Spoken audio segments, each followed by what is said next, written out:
I'm Daniel Levine, and this is the Bio Report.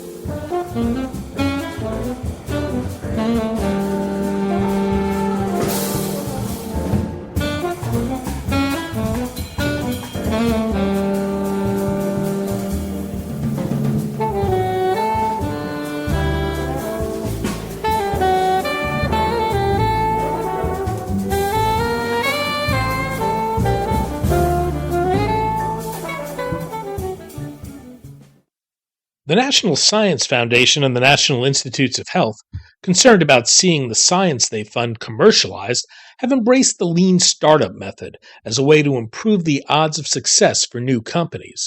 Steve Blank, whose work launched the lean startup movement, has long worked with entrepreneurs, but last year began working with life sciences startups to apply the approach to an area he once thought it would not work. We spoke to Blank, entrepreneur, author, and lean startup guru, about what startups do wrong, what he's learned from applying the method to the life sciences, and whether there are lessons to be learned from lean startups for older, established companies.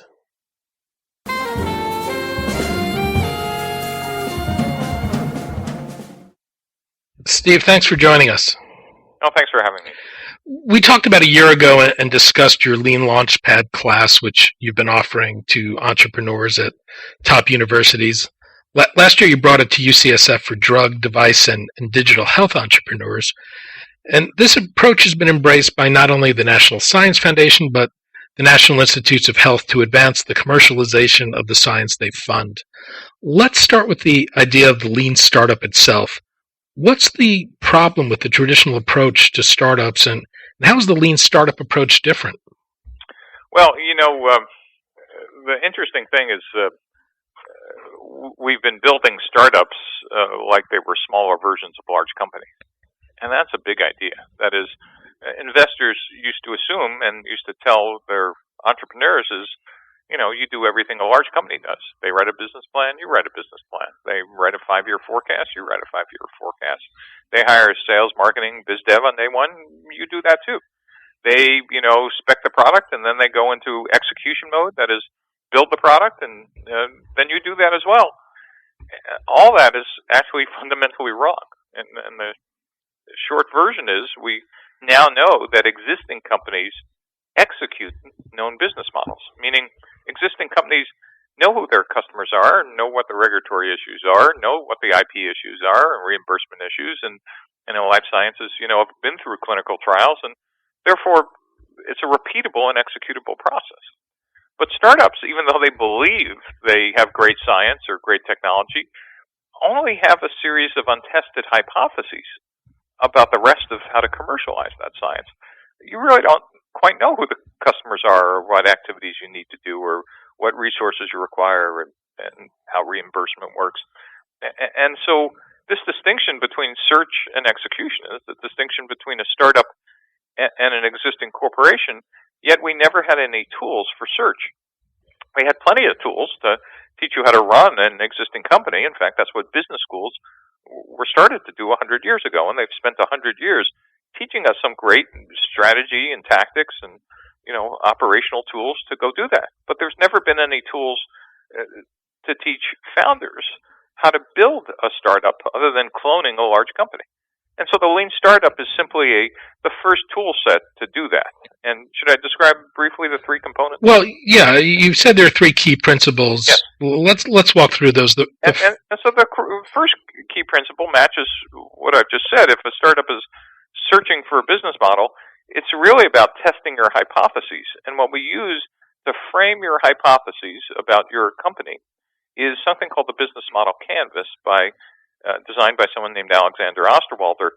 It takes your complicated business plan and actually breaks it down and says, well, we doubt that this is actually a series of facts. We think these are a series of hypotheses on day one. Why don't we just put them in these little boxes with yellow stickies so we could identify what they are? And the second step, once we frame these hypotheses, is we're going to test them outside the building. And this is what gets scientists and clinicians kind of vibrating is, well, what do you mean test them? That's what I'm going to have my grad students do, or I could hire, some consulting firm to do this. And our insight, which I think is no longer an insight, it's just a fact, is um, there are no facts inside your building, so you need to get the heck outside. And the reason why you need to do that is, as smart as you are, there is no way that you could be smarter than the collective intelligence of your potential customers. And three is, you can't do this by proxy, because bad news doesn't travel very well, and neither does insight. And so that's the second piece to framing is actually testing your hypotheses. And the third one, the third piece, is developing your product iteratively and incrementally, and which you could even do for therapeutics and devices, with a methodology called agile engineering. And so these three components, business model design, customer development, and agile engineering, make up this lean startup approach, which is the first step that founders of any company should be doing before they start spending lots of time and money. And forgive me, the agile development, what did you mean by that? So agile development in the old days, the way we used to build products are, whether they were therapeutics or devices or diagnostics or nowadays digital health, is we'd have a belief that this is great science, or this is our vision, and we'd simply put together a spec of either what the target is, or here are the customers, or what the features should be, and then we'd spend a long time building the entire product. And it wasn't until we got the product almost done, or FDA phase 1 for therapeutics, or some space in devices, would we finally figure out that oops, we just wasted potentially tens of millions of dollars and years, because we didn't quite understand who the right customer was, or whether we could get reimbursed for it, or worse, whether drug companies already had 6 of these in their pipeline already. An agile engineering method allows us to develop prototypes, and in life sciences, a prototype could be one you would expect, a physical prototype like you would see for a component of a device. But for therapeutics, you would go, well, what kind of prototype can I have for a drug? Actually, you could prototype what kind of high-quality data you might be delivering to a therapeutics partner, and they actually would tell you, or very early, nah, even if you gave us that data, that would be insufficient to have some kind of collaboration.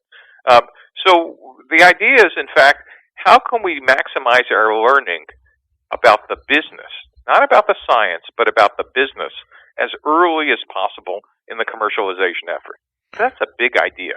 And we call these things minimum viable products. They're not just a prototype. They're a series of prototypes that allow us to kind of validate whether our hypotheses about whether this is a business or just a good paper in Science, Nature, or Cell. That's what agile engineering does. Does that help?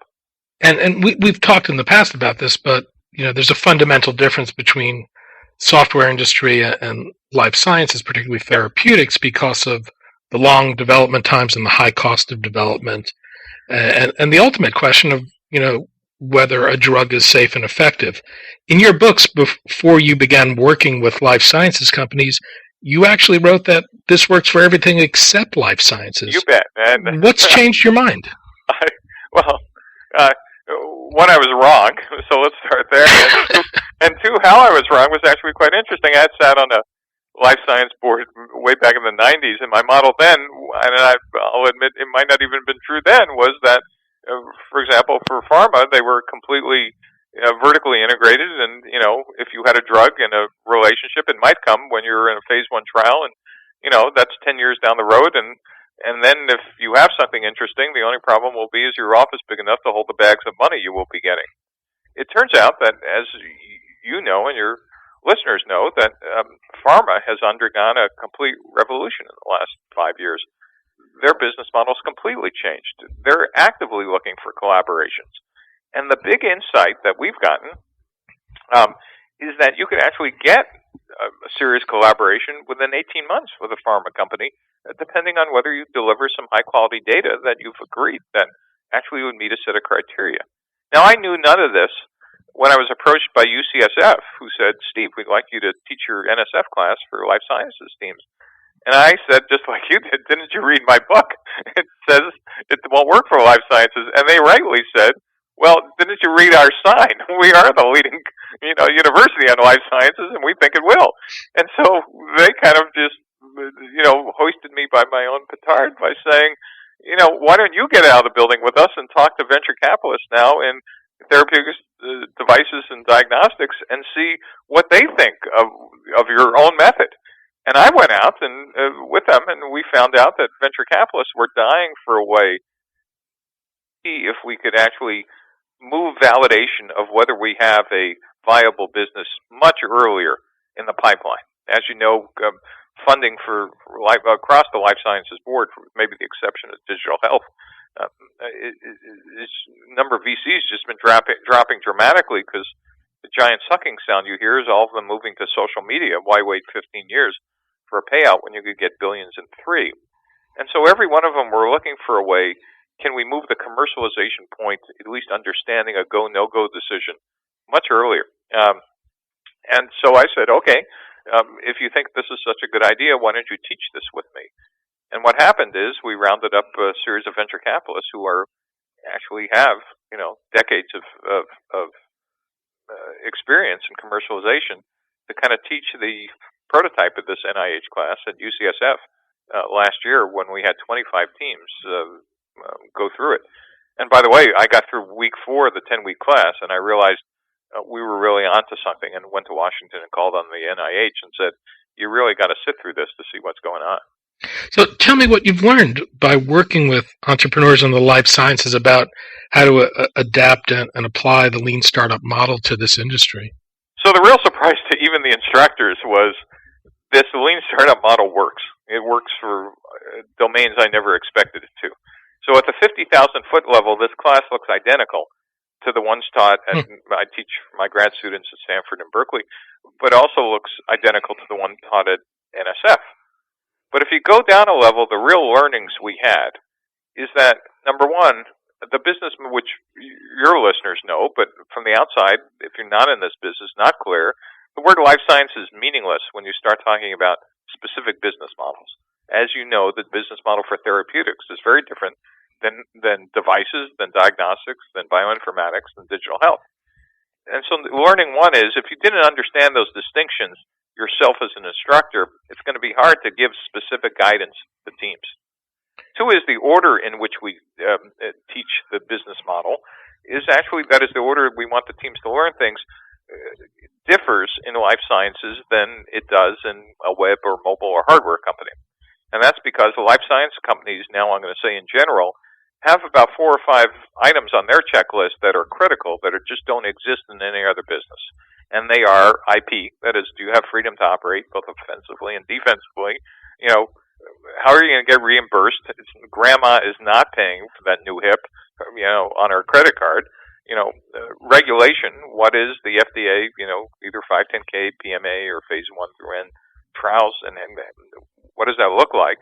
And clinical trials. Those concepts don't exist in any other domain. And if you don't understand them and are not teaching them up front, so for example, in a therapeutics company, if you're not talking about IP like in the first couple of weeks of the class, and you make it kind of like you do in a web startup, is, oh, by the way, you've just misled your teams and probably left a couple $100 million sitting on the floor.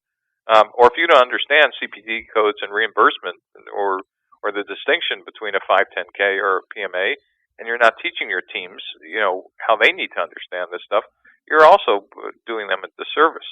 We have figured out how to very explicitly teach all this within the Lean Startup framework that I said. From high altitude, this class looks indistinguishable from the others, and on the detailed level, actually serves them well by putting commercialization experts on those specific issues. And the key part of the class, by the way, is while we're doing lecturing, that's the smallest part of the class. The key part of the class is that it's experiential. This class is formed in teams, and these teams have to get out of the building and speak to 10 to 15 customers a week, and then present back to their peers and the teaching team every week for 10 weeks and get course corrected in front of their peers. It's a pretty intensive class. But even now, we're just in the 4th lecture. What they knew on day 1 versus what they knew a week and a half ago is unbelievable. Just the change just kind of makes us smile. It strikes me that one other difference with the life sciences is the concept of going out and talking to the customer, that the folks I want to talk to before I have funding might be venture capitalists as my customer, and then when I'm getting ready to look. Actually, the venture capitalists are the last. We don't even let them do that. It's funny you say that. We're not interested in teaching them how to raise money first. Well, I'm thinking in terms of the customer in the classical sense. Is, if I'm developing a cancer therapy, the customer ultimately isn't the patient that's going to be using the drug that may be 10, 15 years away, but really thinking about the pharma company that may license it. That's exactly what we have. Not only do we have them talking to the pharma companies, we have them talking to the regulators, to KOLs, to payers, trying to understand what kind of clinical trials do they need to set up. So how does that shape the approach, given the different types of people life science companies might want to engage with? Meaning, I'm sorry. In terms of talking to payers, talking to physicians, talking to pharma companies, how does that change the approach as opposed to a more classic lean startup that is maybe more focused on the end user per se? So one of the interesting things about this framework we call the business model canvas is that it has a box called customer segments, and that is traditionally who's the end user, maybe who's the payer. But it also has some areas on the left is what are the key activities you need to do, what resources do you need, and who are your partners. And in the life sciences class, yes, we start with what you're building and who are the customers, like maybe the pharma companies, but then we quickly drill down to the pieces on the left, these activities, resources, and partners, which get you pretty knee deep in talking to regulators and reimbursers and IP, understanding your IP position and understanding who your partners are going to be very early on in the process. And so the first 30 or 40 customer interviews they're doing are with those types of people, as well as having done the traditional customer interviews. And it makes a very interesting set of insights that they have very early on. So is there an example or two you could point to that shows how an entrepreneur learned from this process and how it may have reshaped the plans for their company? Sure. At UCSF, since we've been through that class, and he's now actually put it on a video, which I'm happy to share. In fact, it's on our website, steveblank.com. The head of surgery of UCSF, Hobart Harris, was working on a device that he had been working on for 2 to 3 years, and thought it was pretty obvious that there was a commercialization path. And he decided he was going to take the class just so he could teach his interns and students about this method. But and he was going to use his device just kind of as an example of how to do it right. In week 2, he stands up in front of the class and said, "This just saved us years." Why? Because he went out of the building for the first time, instead of just thinking he was right, spoke to, I think by week 2 or 3, he spoke to 24 to 30 of his peers. And they said his hypotheses about reimbursement and why they would use the device was just simply wrong. That might be what his thoughts were, but that was not what anybody else thought. And by the way, the insurance companies told them the same thing. And so he did what was called a pivot. A pivot is a substantive change to one of your key hypotheses, and realized that his business was not over here, it was over here. And then, by the way, his customers actually said, "Too bad you're not positioning it as X, because we'd pay 2 to 3X for that." And he did. And so I'm being a bit vague, but here was a learning of someone who was a domain expert in his field, and got trapped in his own, as he would say, in his own dogma of, well, I believe, therefore it must be correct. And after being forced to get out and face, and as he said, the first 3 or 4 people who told him he was wrong, he just said, what you naturally say is, they just don't get it. But after he heard it from like 14 or 15 people, he started to realize there was some real data here that he never could have pre-computed. Well, this is an approach for startups, but I've always been struck at the way this industry makes very big and costly mistakes because of the way they think, and thinking how they might benefit from doing some of the things that the lean startups are doing.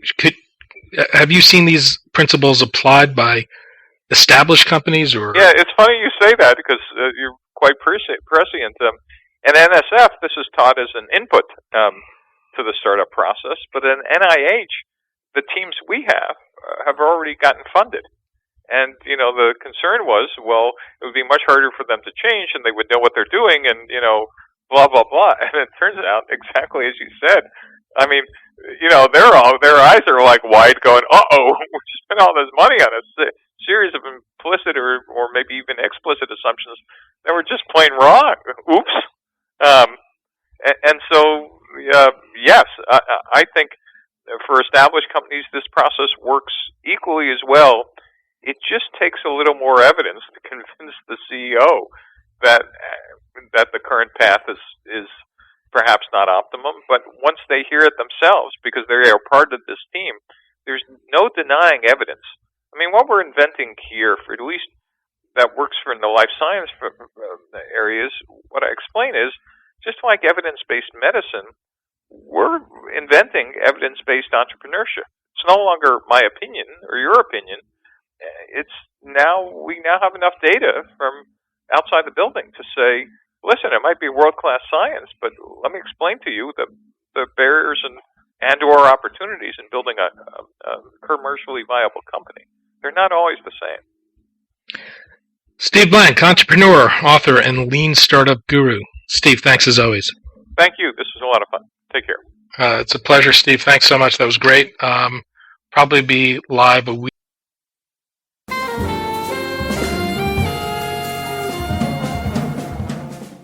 Thanks for listening. The Bio Report is a production of the Levine Media Group. To automatically download this podcast each week, subscribe to our RSS feed or through iTunes or other podcast manager. To join our mailing list, go to levinemediagroup.com. We'd love to hear from you. If you want to drop us a line or are interested in sponsoring this podcast, send email to danny@levinemediagroup.com. Special thanks to Jonah Levine, who composed our theme music, and the Jonah Levine Collective, which performs it.